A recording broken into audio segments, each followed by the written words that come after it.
자, 오늘은 여러분들과 스바냐 스스로 할 수 없어라는 제목으로 주님의 은혜를 나누도록 하겠습니다.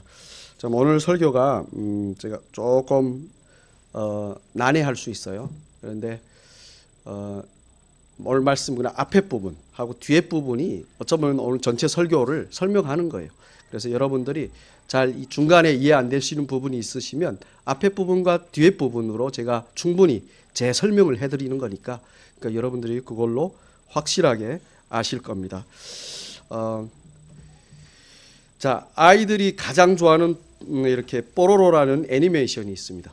여러분 다 아시죠? 아이들 키워보신 분들은 아시고 아니 뭐 뽀로로라는 애니메이션이 하도 유명하니까 다들 알아요. 애니메이션을 북한에서는 아동 영화라고 하는데요. 줄여서 동화라고 합니다. 저희 아이들이 요즘 무척 좋아해요. 뽀로로는 이 동화에 나오는 주인공인 한 펭귄의 이름입니다. 거기에 뽀로로뿐만 아니라 여러 캐릭터가 함께 등장해요. 그 중에 에디라는 이름을 가진 여우가 있습니다. 이 에디는 천재예요. 무엇이든 만들 수 있어요. 자기와 비슷한 모양으로 된 첨단 로봇도 만들어서 함께 놀고 그럽니다. 그 로봇의 이름이 로디예요. 그런데 어느 날 이 로봇 로디가 뜻하지 않은 사고로 물에 빠지게 됩니다. 로봇은 전자 시스템으로 되었기에 물에 빠지면 안 되죠. 물에 빠진 후 로디는 아주 망가지게 됩니다. 그런 로디를 에디가 어떻게 하나 고쳐보려고 별의별 노력을 다해요. 그러나 소용이 없었습니다. 로디는 다시 돌아오지 않았습니다. 완전히 죽어버린 것입니다. 비록 로봇이지만 말부터 시작해서 사람이 할 수 있는 것은 다 할 수 있었기에 로디는 거기에 나오는 모든 캐릭터들의 친한 친구였습니다. 그래서 그렇게 죽어있는 로디를 모두가 부둥켜 안고 통곡합니다. 특히 로디를 만들고 함께 살았던 여우 에디가 더 슬퍼합니다. 한참을 로디를 부둥켜 안고 울다 보니 에디의 눈물이 로디에게 있는 틈새로 로디의 몸의 그 속으로 흘러들어가요. 로봇이니 몸에 이 틈이 있는 거예요. 그래서 그렇게 흘러들어가는데 그런데 그중 한 방울이 로디의 심장 역할을 하는 한 장치 위에 떨어집니다. 어떻게 되었을까요? 네, 그 눈물이 그 심장 장치에 떨어지는 순간 빛이 나면서 그 장치가 작동하는 겁니다. 그리고는 온몸에 전력이 흐르면서 죽어있던 로디가 다시 살아나는 것입니다. 다시 살아나는 로디를 보고 모두가 놀라며 기뻐합니다. 결국 로디를 다시 살린 것은 로디를 사랑하는 에디가 로디의 죽음을 안타까워하며 로디가 다시 살기를 간절히 바라는 마음에 의해 흘린 에디의 눈물이었습니다. 저는 이 장면을 아이들과 함께 보면서 정말 많은 감동을 받았어요. 제가 감동받은 이유는요, 그 장면이 마치 죽어있는 저를 살리기 위해 어떤 누군가가 흘렸던 그 눈물과 연상되기 때문에. 그런데요, 그 누군가는 사실 저뿐만 아니라 여러분을 위해서도 그 눈물을 흘리십니다. 그가 누구일까요? 네, 우리를 사랑하시는 하나님이십니다. 당신의 사랑하는 아들 예수 그리스도를 대신 내어줄 정도로 영생의 하나님을 떠나 죽어있는 우리의 상황을 안타까워하시며 눈물 흘리시는 하나님이요. 하나님의 그 눈물이 바로 예수 그리스도의 보혈로 우리를 영원히 다시 살리시는 생명으로 우리 안에 들어오는 것입니다. 우리를 불쌍히 여기시고 우리를 살리시기 위해 흘리시는 그 눈물이 없으면 우리는 영원히 죽었을 것입니다. 그런데요, 사실 죽음이라면 우리는 대체로 이 육신의 죽음을 생각합니다. 그렇죠? 하지만 성경에서 말하는 죽음은 영생하시는 하나님을 떠난 그 상태, 하나님과 분리된 상태, 하나님을 무시하고 모르는 상태 등등 하나님과 아무런 상관이 없는 상태를 진짜 죽음이라고 해요. 여러분 죽음을 꼭 기억하십시오. 하나님과 상관없는 상태. 이건 제가 말하는 것이 아니라 계시록에서 말씀하시는 살았어도 죽어있는 것이다 라고. 하지만 이해가 안 됩니다. 나는 분명히 이렇게 살아있는데 죽었다고 하니 이해하기 힘들죠. 일반 사람들은. 그러나 우리는 우리가 죽었다는 사실을 알 때가 있습니다. 그때가 바로 예수 그리스도가 우리의 영혼 깊은 곳에 들어오시어 우리를 만나실 때예요. 다시 말씀드리겠습니다. 우리가 죽었다는 사실을 알 때가 있어요. 언제냐면 예수 그리스도가 우리 안을 들어오시어 우리가 그분을 깊이 만날 때예요.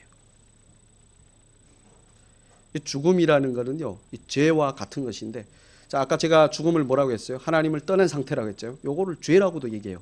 근데 죄의 삭은 사망이라 했잖아요. 그러니까 죽음을, 죄와 죽음을 하나로 보셔야 돼요. 자꾸 사람들은 따로 분리해서 보는데 분리하면 안 돼요.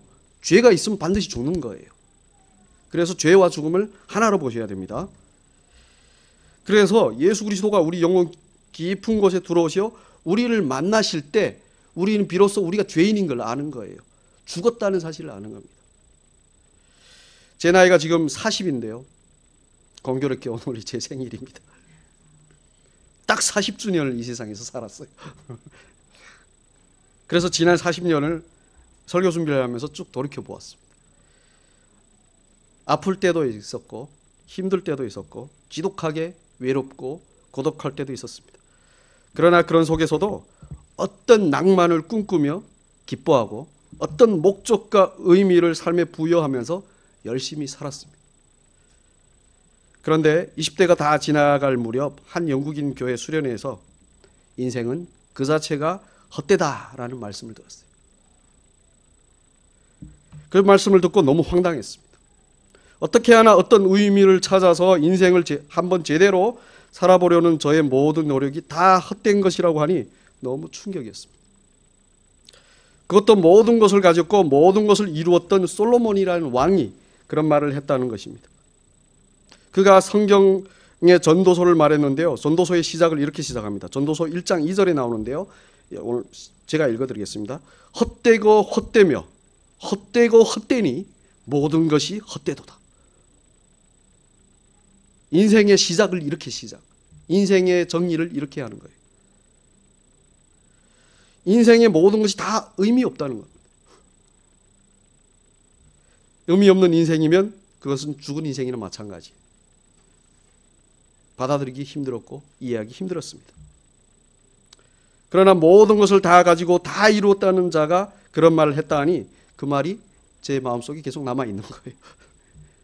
그런데요, 그 후 1, 2년쯤 지나서 한 교회 청년부 수련회에서 제가 그렇게 받아들이지 못했던 거, 이해하지 못했던 그것이 받아들여지고 이해되는 사건이 있었습니다. 바로 예수 그리스도를 만난 것입니다. 그분이 십자가를 지시지 않으셨으면, 그분이 부활하시지 않았으면 이 인생은 그저 죽음 가운데 있다는 사실을 영혼 깊은 곳에서 경험을 한 거예요. 그동안 나름 생각했던 인생의 온갖 것들이 다 헛되고 헛되었다는 사실을 제대로 본 것입니다. 마치 진짜가 들어오니 그동안 진짜 같았던 가짜가 가짜라는 그 실체가 드러난 것이 같았습니다. 그러나 그것만 한 것이 아니라 하나님의 생명이신 예수 그리스도가 성령으로 제 안에 들어오신 이상 제 인생은 그렇게 헛되게 멸망으로만 끝나지 않는다는 사실도 알았어요. 두 가지입니다. 헛되다는 걸 알았고 그렇게 끝나지 않는다. 근데 그 가운데 반전이 있죠. 주님이 들어온 이상.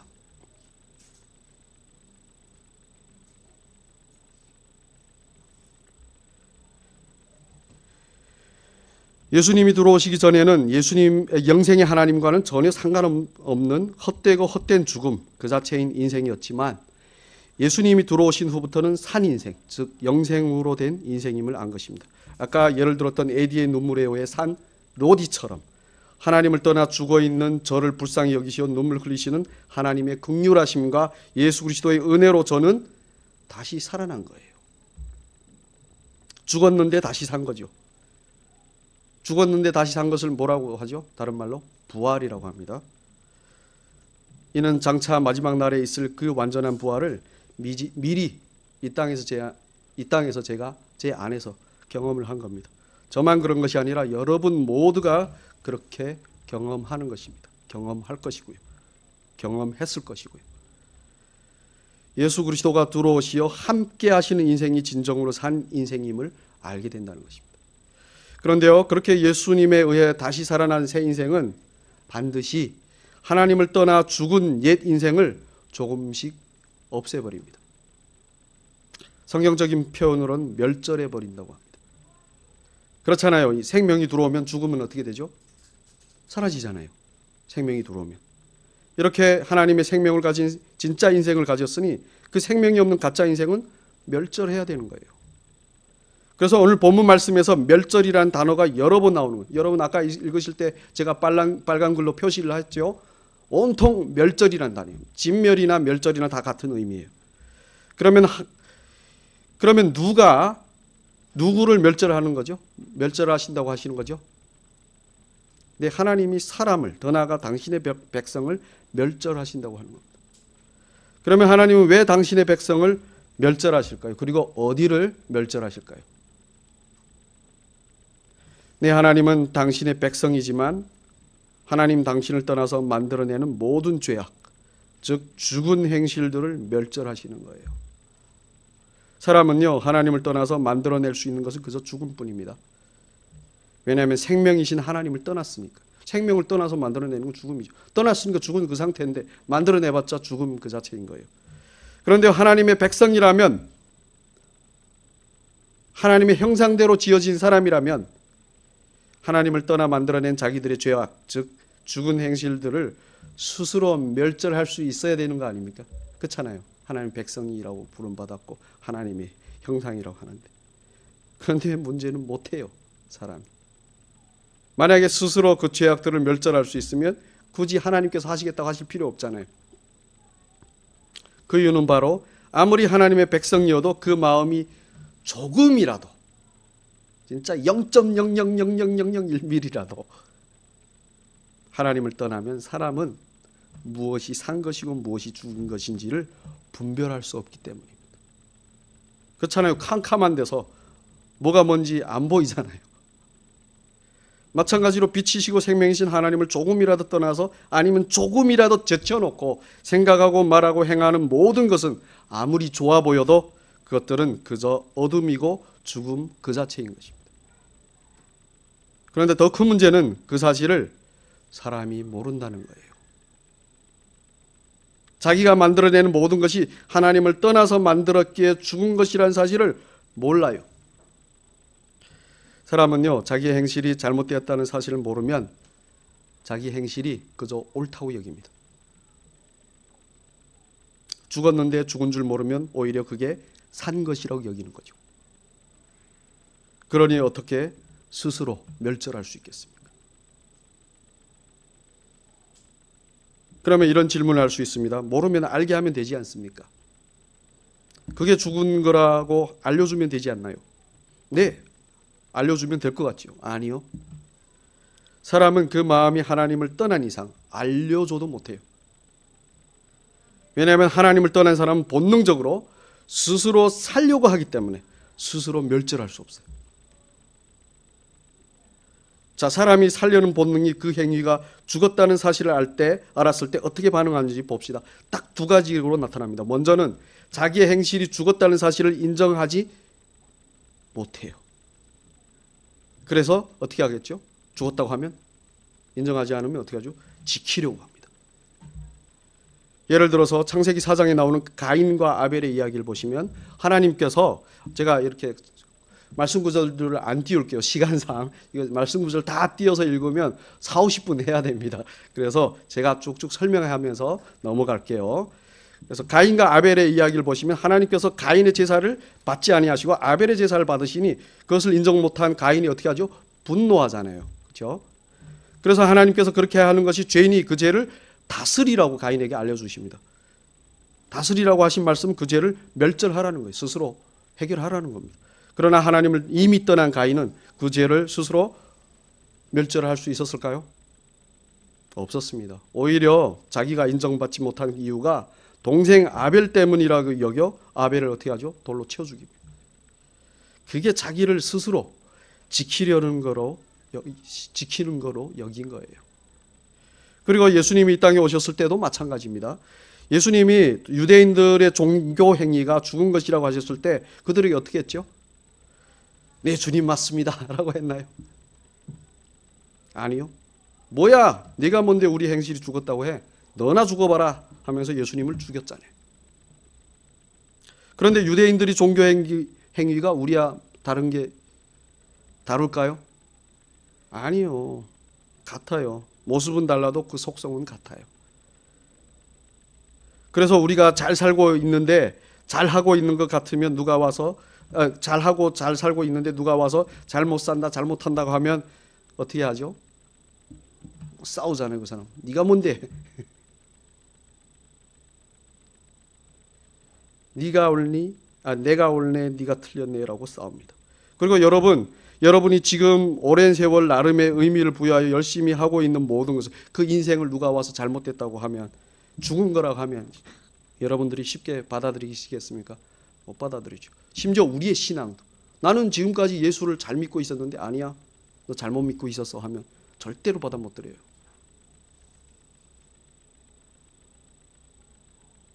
어떻게 하나 살려고 스스로를 지키기 때문에 사람은 스스로 멸절할 수 없습니다. 다음으로 사람은 어떻게 하나 멸절을 피하려고 하기 때문에 자기 행실이 잘못되었다는 사실을 알면서도 스스로 그것들을 멸절할 수 없어요. 멸절을 피하는데 어떻게 멸절을 하겠습니까? 그렇죠? 예를 들어 로마서에서 하나님께서 율법은 죄를 알게 하시기 위해 주신 거라고 했습니다. 그런데 사람은 율법을 통해 죄를 알고 자기의 죽었음을 인정하는 것이 아니라 오히려 어떻게 하죠? 율법을 지켜 자기 스스로를 죄 없는 사람으로 만들려고 합니다. 율법은 죄를 정하는 거예요. 죄를 이렇게 지적하는 거예요. 너 죄인이야. 근데 내가 그걸 지켜서 내가 죄인이 안 되면 되지. 이게 사람의 본성이라는 거예요. 그게 이 멸절을 피하는 방법이라고 여기는 겁니다. 받아들여야 하는데 받아들여야 하나님의 구원을 하나님이 불쌍히 여기심을 구할 수 있는데 그러니까 내가 죄인임을 받아들여야 되는데 못 받아들이는 거예요. 내가 죽었음을 받아들여야 되는데 못 받아들이는 거예요. 이게 받아들여야만 하나님께 구할 수 있거든요. 그러다 보니 율법을 스스로 지킴으로 멸절을 피하려고 하는 거예요. 그래서 바리새인과 세리의 기도를 보시면 율법으로 자기가 죄인 즉 죽은 자라는 사실을 안 세리는 어떻게 하죠? 엎드려서 가슴을 치며 하늘도 못 쳐다봐요. 하나님께 나 어떻게 합니까? 나 어떻게 합니까? 이렇게만 해요. 그런데 율법을 잘 지킨다고 자기 딴에는 잘 지킨다고 생각하는 바리새인은 떡 서서 두 팔을 벌리고 자기 자랑만 해요. 하나님께. 그런데요, 진짜로 율법을 안 사람은요, 그렇지 않습니다. 율법을 지키면 지킬수록 자신은 더욱더 큰 죄인이 된다는 사실을 알아요. 그래서 율법에 열심이었던 사도 바울이 자신을 그렇게 정의한 것입니다. 죄인 중에 내가 괴수다. 죄인 중에 내가 괴시다. 그 사람은 자기 스스로를 흠없는 사람이라고 여겼던 사람이에요. 근데 나중에 예수님을 만나고 나서 어떻게 정의를 하냐면 죄인 중에 내가 괴수다.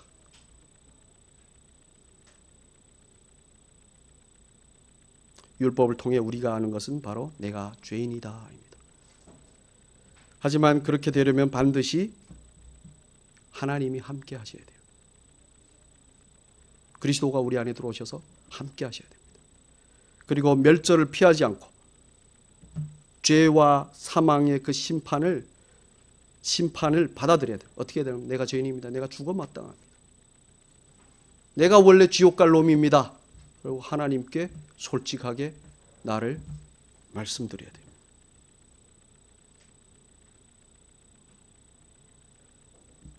하지만 하나님을 조금이라도 떠난 사람은 어떻게 하나 멸절을 피해 살려고 하기 때문에 스스로 자기 죄와 죽음을 멸절할 수 없는 거예요.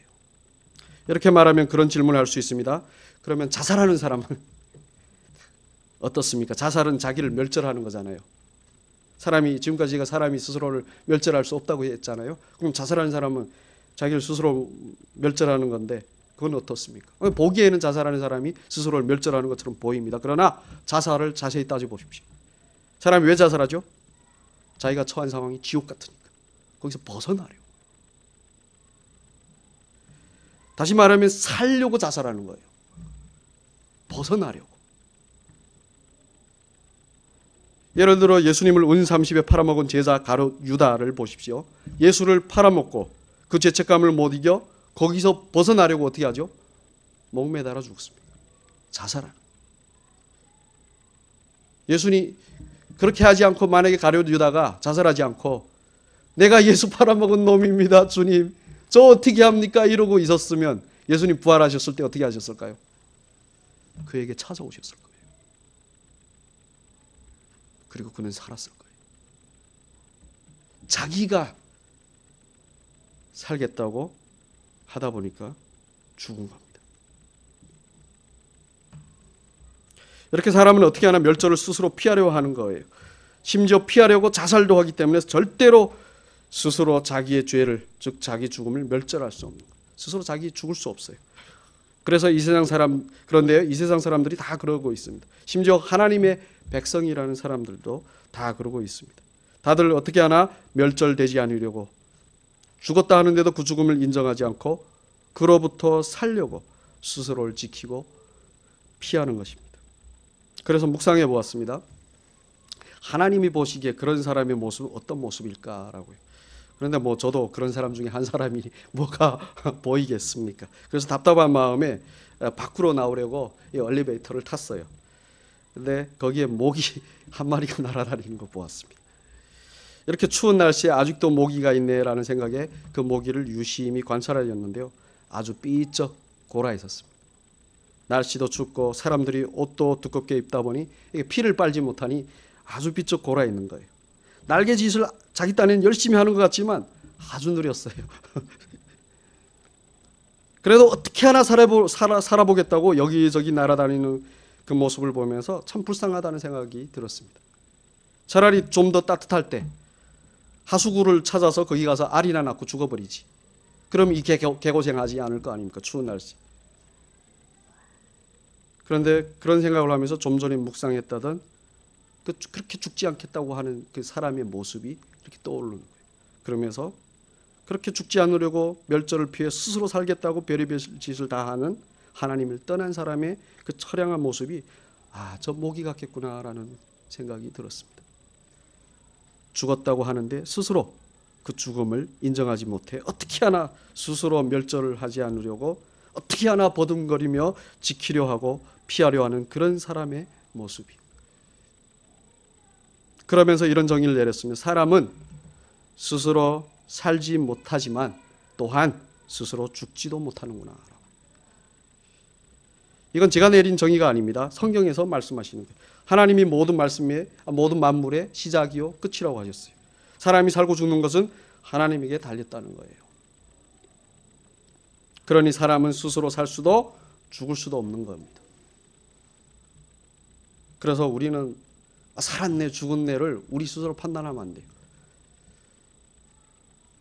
하나님이 하시는 거예요. 사람이 스스로 죄를 죽음을 멸절할 수 없으니 하나님이 친히 멸절하시겠다고 하시는 겁니다. 그게 오늘 본문 말씀에 나오는 그 말씀이에요. 멸절하시겠다.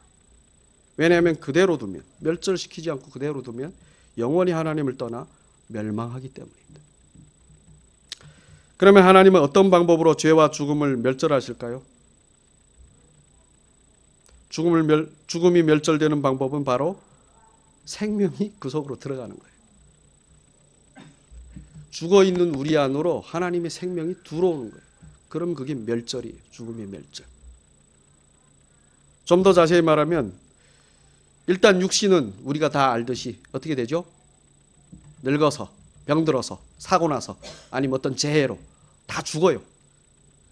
그렇지만 그 죽었다가 어떻게 되죠? 예수님께서 부활하신 것처럼 다시 부활해요. 그 부활로 그 죽음을 어떻게 하죠? 멸절해 버리시는 거예요. 육신이 죽음이요. 그러나 우리의 영혼은 다릅니다. 우리의 영혼은 다릅니다. 성령을 우리 안에 넣어주시고 성령을 통해 진리, 생명을 알게 하심으로 하나님을 떠난 우리의 영혼이 만들어내는 모든 죄악과 그 죽음을 어떻게 하시는지 멸절하시는 거예요. 왜냐하면 전에는 우리가 하나님을 떠나 홀로 있었기 때문에 안 되는 것이었습니다. 그래서 하나님께서 친히 성령으로 우리 안에 들어오시어 함께 하시면서 우리가 못하는 것을 친히 하시는 거예요. 해주시겠다는 거예요. 하나님이 밖에 계시는 것이 아니라 우리 안에 계시기 때문에 전에는 할 수 없던 그런 것들, 멸절할 수 없던 그것들을 이제는 할 수 있게 됩니다. 하나님이 하시니까요. 자, 그러면 일단 우리 안에 하나님 들어오시어 성령으로 들어오시어 하시는 것은 바로 하나님의 진리와 생명이 무엇인지 말씀하심으로 우리 안에 있는 온갖 것들을 어떻게 하시는지 아십니까? 부정, 부인하심으로 멸절시켜요. 우리가 그동안 아니면 지금도 더 나아가 나중에도 하나님을 제쳐놓고 하는 모든 생각들을 다 헛되고 헛된 것, 즉 무의미하고 심지어 하나님을 거역하는 죄고 하나님과 상관없는 죽음이라는 사실로, 그러니까 우리가 그 하나님 제쳐놓고 생각한 그 모든 것을, 그게 자체가 죽음이라는 사실을 알게 하심으로 멸절하는 거예요. 자연히 우리가 그것들을 포기하게 하심으로 멸절을 시키는 것입니다. 좀 더 자세히 말하면 나가 하나님이 되고 나가 왕이 되고 나가 주인이 되고 나를 기준으로 나 중심으로 추구하고 지키려고 노력하는 모든 것들을 의미 없는 죽은 것으로 인정하게 하시는 거예요. 그것들이 사람이 보기에는 아무리 고상하고 대단하고 생동하고 심지어는 거룩해 보여도 하나님과 요만큼이라도 상관없으면 죽은 것이라고 받아들이게 하는 거예요. 주님이 우리 안에서 그렇게 역사하시는, 우리로 하여금 그렇게 받아들이도록.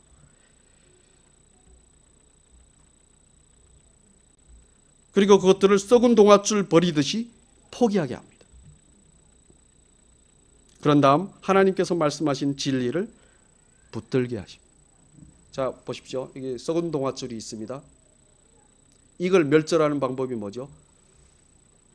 진리의 줄, 우리가 붙들고 이걸 놓아버리면 이건 멸절이 되는 거예요.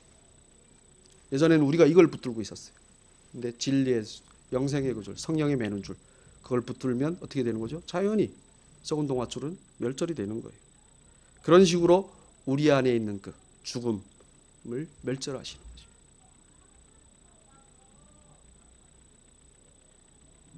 전적으로 하나님께서 우리를 위해 행하신 일, 즉 예수 그리스도가 우리를 위해 십자가와 부활로 완성하신 그 하나님 나라를 소망하게 하시는, 하나님 들어와서 일하시면요, 이 땅에서의 소망은 점점 다 사라져요. 그리고 하나님께서 우리에게 약속하셨던 그것만 소망으로 계속 남아요. 그 하나님 나라만. 이게 진리입니다. 우리가 아무리 이 땅에서 뭐 어떻게 살아도 우리 다 늙어서 죽어가면서 다 버리게 되잖아요. 사실 젊었을 때도 뭐 우리 마음대로 안 되잖아요. 그래서 우리가 생각하고 우리가 꿈꿨던 것들 포기하면서 왔잖아요. 그러니까 우리는 일생 동안 포기하고 가는 거예요. 끝까지. 결국은 근데 하나님이 없는 사람들은 포기만 하다. 그냥 그렇게 멸절로만 가는 거예요. 그렇지만 하나님이 오신 사람들, 하나님이 그 안에 있는 사람들은 그 포기만 하는 것이 아니라 멸절만 하는 것이 아니라 뭐가 있는 거죠? 소망이 있는 거예요. 하나님이 약속하신 하나님 나라에 대한 소망. 이 세상의 것은 포기하고 멸절하고 하나님 나라에 대해서는 그 소망이 커지는 거예요. 계속. 최근에 제가요 경험하는 평안과 기쁨이 있는데요. 그것은 바로 모든 저의 추구와 생각과 고집과 자존심과 심지어는 모두가 보아도 옳다고 할 것 같은 것들을 다 죽은 것으로 여기고 포기하고 하나님께서 말씀하시는 진리와 하나님 나라의 속성인 사랑만 붙들려고 하니 경험하는 평안과 기쁨입니다. 저 진짜 이 평안과 기쁨을 제가 경험하고 있어요. 여러분들이 만약에 경험이 된다면 무슨 말인지 이해될 거예요. 물론 제 본성이 또다시 진리가 아닌 다른 것들을 붙들고 포기하지 않으려고 할 겁니다. 이 육신이 살아있는 동안 계속 그래요. 하지만 제 안에 성령이 계시는 한 주님은 반드시 말씀으로 저의 그런 죽은 행실을 멸절하시고 생명의 시작인 하나님의 사랑으로 다시 살게 하실 거예요. 그것으로 채우실 거예요. 이는 바로 저를 불쌍히 여기시어 눈물 흘리시는 주님의 사랑에서 비롯되는 거예요. 그게 제가 사는 겁니다. 오늘 설교가 다소 어렵죠? 어려울 수도 있습니다. 그래서 요한복음 11장에서 예수님께서 죽은 나사로를 다시 살리시는 이야기로 오늘 설교를 정리하면서 마무리 짓겠습니다. 예수님과 가깝게 지내던 형제 자매들이 있었습니다. 형제의 이름은 나사로고 그 여동생들은 마르다와 마리아라는 자매였습니다. 어느 날 나사로가 뜻하지 않게 죽게 되었어요. 그 소식을 들으신 예수님께서 나사로의 집으로 가십니다. 근데 뜻하지 않게 죽은 것이 아니라 인간은요 반드시 죽게 됐죠. 그 죄 때문에 반드시 죽게 돼 있어요. 그래서 죽은 거예요. 그 소식을 들으신 예수님께서 나사로의 집으로 가십니다. 그러나 그때는 나사로가 죽은 지 이미 나흘이나 되어서 그 굴로 된 돌무덤에 안장된 상태예요.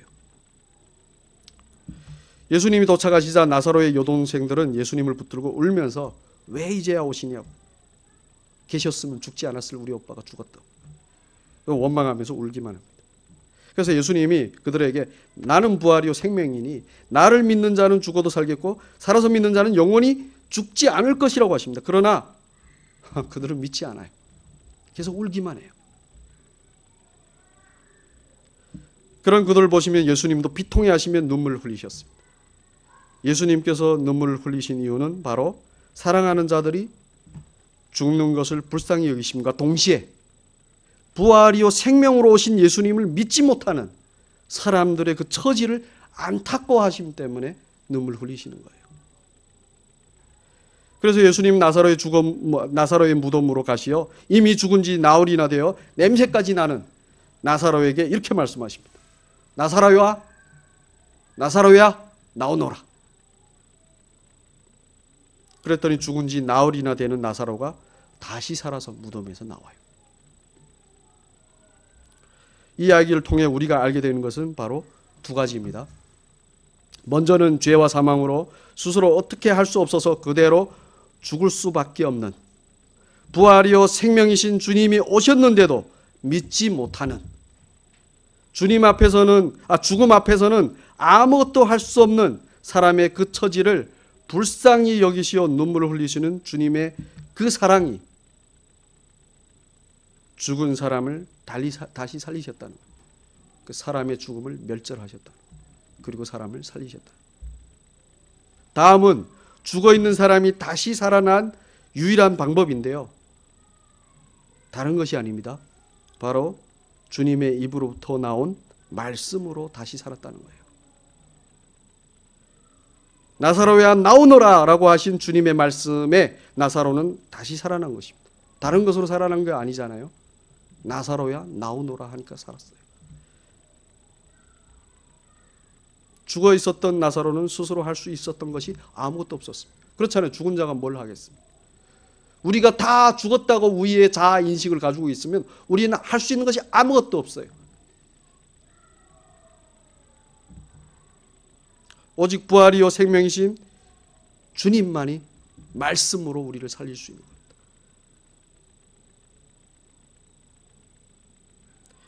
사람의 죄와 죽음은 오직 사람을 불쌍히 여기시는 주님의 그 마음과 그러므로 불어넣으시는 주님의 말씀에 의해 멸절되는 거예요. 그 죽음은.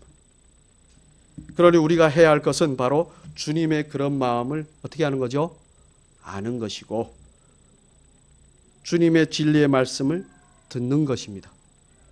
종교생활 열심히 하는 것이 아니고요. 주님의 말씀을 듣고 주님을 아는 거예요. 내가 믿는다고 자랑하는 것이 아니고요. 내가 어떻게 하면 좀 더 나은 어떤 주님 앞에서 좀 더 나은 어떤 나의 모습을 만드는 것이 아니고요. 오직 뭐라고요? 주님이 우리를 사랑하시고 우리를 살리시려고 하는 그 마음을 아는 거예요. 그리고 주님 그 마음을 알려면 어떻게 뭘 해야 되겠죠? 주님의 말씀을 듣는 거예요. 그거밖에 없어요. 그 말씀으로 우리가 사는 겁니다.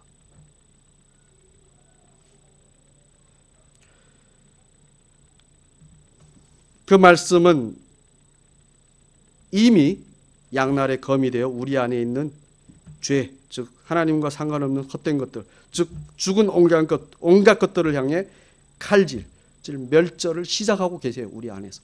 그래서 제가 지금 말씀하면 여러분들이 어떠세요? 지금 여러분들이 지금 마음이 어때요? 찔리기도 하고요. 괴롭기도 하고요. 듣기 싫기도 하고 도망가고 싶기도 할 겁니다. 그러나 낚시코가 뱃속 깊이 들어가 걸린 이상 물고기가 낚시꾼을 도망칠 수 있나요? 낚시꾼을 떠나 도망칠 수 있나요? 절대로 그럴 수 없어요. 주님이 우리 안에 들어오셔 이미 시작한 이상 우리가 도망치려고 해도 절대로 도망칠 수 없어요. 반드시 주님은 끝내실 거예요.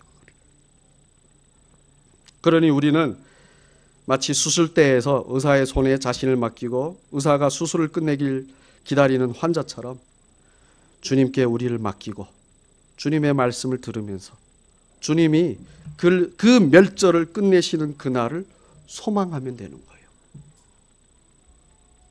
그날은 바로 예수님께서 부활하시어 하나님께로 가신 것처럼 멸절한 우리도 신령한 몸과 영으로 부활하여 영원한 하나님의 영광 속으로 들어가는 날이에요.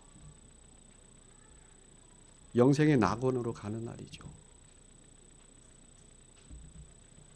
결국은 우리는 우리를 위해 스스로 할 수 있는 것이 있다 없다? 아무것도 없다. 오직 주님께서 우리 안에서 다 하신다. 그래서 갈라디아서 2장 20절에서 그렇게 말씀하신 것입니다. 이제는 내가 사는 것이 아니요 오직 내 안에 그리스도께서 사시는 것이라 라고요. 죽은 우리 자신은 우리 안에 사시는 그리스도에 의해 멸절되고 그리스도가 우리 대신 사는 거예요. 그래서 이제 우리는 오직 예수 그리스도를 믿는 믿음 안에서 사는 것이로. 그 믿음 안에서 우리는 평안과 기쁨을 누리는 것입니다. 사실 만약에 여러분들 안에 평안과 기쁨이 없잖아요. 그것은 여러분들이 몰라서 그래요. 여러분 안에서 지금 말씀으로 역사하시는 주님을 몰라서 그래요. 여러분들이 알면 주님 어서 끝내주십시오 하고 평안히 주님께 맡기고요. 그런데 주님이 하시는 일이 진짜 나를 위한 일이구나를 알기 때문에 그 기뻐하게 되는 거예요. 그 은혜를 누리는 여러분과 제가 되기를 진심으로 축복드립니다. 이런 주님의 은혜를 어찌 감사하지 않을 수 있겠습니까? 우리는 할 수 없어요. 근데 주님이 다 해주시니까 우리는 그저 그분을 알고 믿으면 되는 거예요. 얼마나 감사합니까? 고로 우리 함께 나 같은 죄인 살리신 함께 찬양하겠습니다.